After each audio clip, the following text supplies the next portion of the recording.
আমার বর বলল যে রোজ রোজ আলু দিয়ে করছো তো, ইলিশ মাছ দিয়ে একটু কচু দিয়ে আলু দিয়ে করো না, খেতে ভালো লাগবে। এক খেতে ভালো লাগে না, আজকে হয়ে যায়। তাহলে চলো ইলিশ মাছগুলো ভেজে নেওয়া যাক।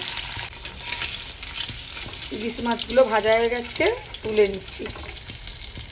চিড়ে রাখা কাঁচা লঙ্কা দিয়ে দিচ্ছি, কুচিয়ে রাখা পেঁয়াজ দিয়ে দিচ্ছি, কচু আলু সিদ্ধ করে রেখেছিলাম নুন দিয়ে ওটা দিয়ে দিচ্ছি, হলুদ দিয়ে দিচ্ছি, কালো জিরেটা দিতে ভুলে গিয়েছিলাম, কালো জিরেটা দিয়ে দিলাম ফোড়নে, কুচিয়ে রাখা টমেটো দিয়ে দিচ্ছি। বেশি ঝাল দেবো না, কাঁচা লঙ্কা চেরা আছে, আর ছোট চামচের 1 চামচ লঙ্কা গুঁড়ো দেবো।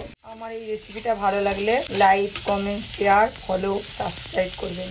কমেন্টে জানাবেন ইলিশ মাছের কচুর ঝাল কিরম হচ্ছে। দারুণ খেতে লাগবে গরম ভাতের সাথে। কষানো হয়ে গেছে, জল দিয়ে দিচ্ছি।